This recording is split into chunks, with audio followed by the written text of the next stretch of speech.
اٹھو اٹھو مسلمانوں، اٹھو۔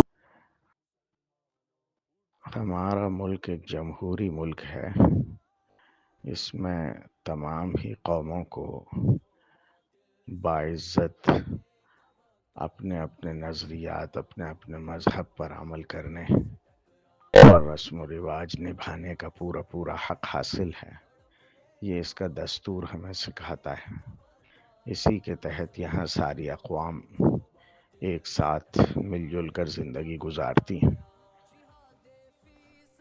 حکومت بھی اس کی پابند ہے کہ وہ کوئی ایسا قانون نہ بنائے جس سے کسی ایک قوم کے مذہبی جذبات یا اس کی آزادی یا اس کی ضروریات مجروح ہوتی ہوں، انہیں نقصان پہنچتا ہوں۔ وقف کا کالا قانون جو حکومت ابھی لے کر آئی ہے، جس کے تحت بہت سے وقف شدہ جائیدادوں کو شدید ترین خطرہ لاحق ہے، مساجد کو بھی خطرہ لاحق ہے۔ ہر ایک کے رجسٹریشن کی بات کی جا رہی ہے نئے سرے سے، اور برسوں سے جہاں مردے دفن ہوتے چلے آ رہے ہیں، وہاں بھی جہاں پرانی درگاہیں اور مزارات بنے ہوئے ہیں، وہاں کے بھی کاغذات کا مطالبہ کیا جا رہا ہے۔ توڑنے کے لیے کسی کاغذ کی ضرورت نہیں ہے، لیکن باقی رکھنے کے لیے کاغذ کی ضرورت کا مطالبہ کیا جا رہا ہے۔ یہ ایک عجیب، غیر فطری، غیر عقلی قانون سامنے آیا ہے، جس کو جہاں مسلم پرسنل لاء بورڈ نے پوری امت مسلمہ کے مزاج، مذاق، مرضی اور مفادات کو سامنے رکھتے ہوئے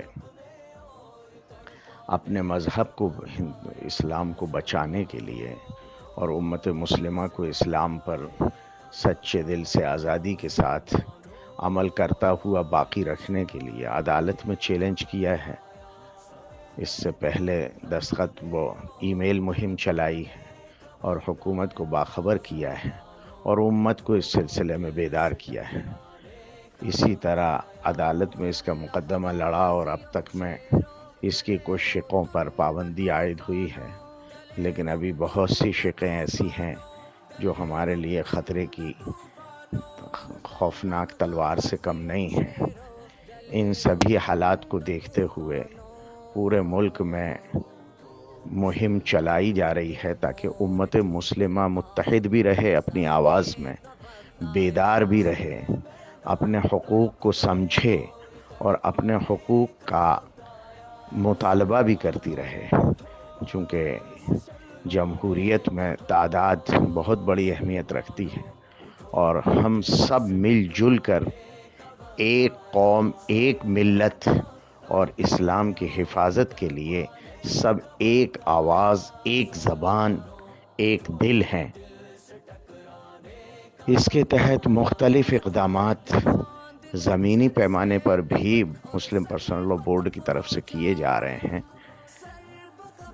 اس سے پہلے بھی بہت سے اقدامات کیے گئے۔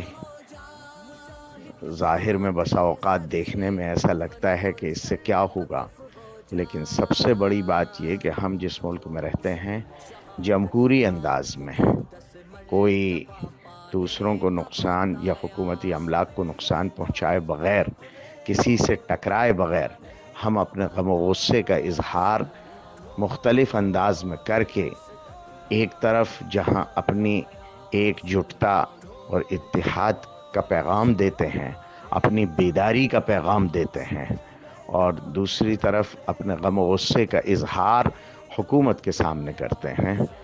اسی کے لیے اس سے پہلے بجلی بند کرنے کی کال کی گئی تھی، اور الحمدللہ پورے ملک کے مسلمانوں نے، بلکہ سنجیدہ غیر مسلموں نے بھی اس آواز پر لبیک کہا۔ اب اسی طرح 3 اکتوبر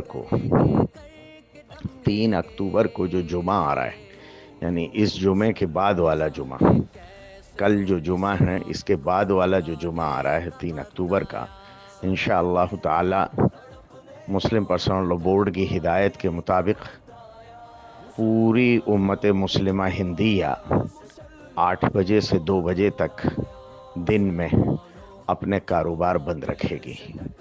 یہ ہم اپنے غم و غصے کا اظہار کرنا چاہتے ہیں، اپنے حق کا مطالبہ کرنا چاہتے ہیں، اور ہر برادری کو، چاہے وہ تاجر برادری ہو، چاہے وہ نوکری پیشہ برادری ہو، چاہے وہ مزدور پیشہ برادری ہو، چاہے علماء برادری ہو، ہم ہر طبقے کے لوگوں کو بیدار رکھنا چاہتے ہیں اور اپنے حقوق کا طالب بنا کر رکھنا چاہتے ہیں، اپنے حقوق کا اور اپنی شریعت کا محافظ بنا کر رکھنا چاہتے ہیں۔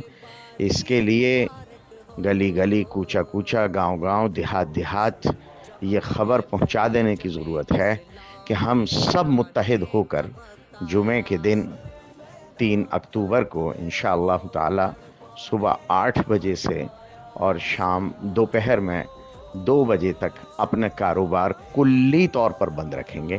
ہم اپنے بند رکھیں گے، ہم دوسروں سے بند کرانے کے حقدار نہیں ہیں۔ یہ زبردستی کر کے اپنے مفاد کے لیے دوسرے پر دباؤ ڈالنا، یہ کام ہمارا نہیں ہے۔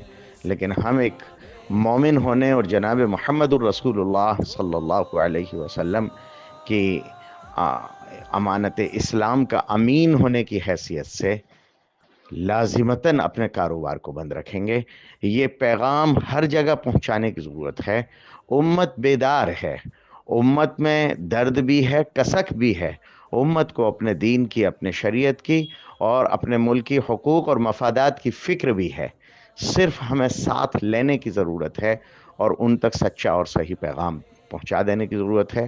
ہم اپنے تمام ہی نوجوان رضاکاروں سے، علماء سے، ائمہ سے اور فکرمند لوگوں سے یہ درخواست کرتے ہیں کہ وہ جمعے کے دن 3 اکتوبر کے جمعے کے دن کے اس بند کو کامیاب بنانے کے لیے گلی گلی، کوچہ کوچہ پیغام پہنچا دیں۔ ہر مومن کے کان تک یہ پیغام پہنچ جائے کہ ہمیں کاروبار کو بند رکھنا ہے اور اپنے غم و غصے کا اظہار کرنا ہے، اپنے حق کا مطالبہ کرنا ہے اور اپنی ایک جٹتا اور اتحاد کا مظاہرہ کرنا ہے۔ امید ہے اللہ کی ذات سے کہ ہم انشاءاللہ تعالی اس پرامن بند کے ذریعے سے حکومت کو ایک سچا اور صحیح پیغام پہنچانے میں کامیاب ہو سکیں گے۔ اللہ عز و جل جب تک رکھے، جہاں رکھے، جس ملک میں رکھے، سلامتی اور عافیت کے ساتھ رکھے، ہمارے ملک کی ہمیشہ حفاظت فرمائے ہر شر سے، اور ہمیں اتحاد اور اتفاق کے ساتھ، امن اور امان کے ساتھ اس ملک میں شاد اور آباد رکھے۔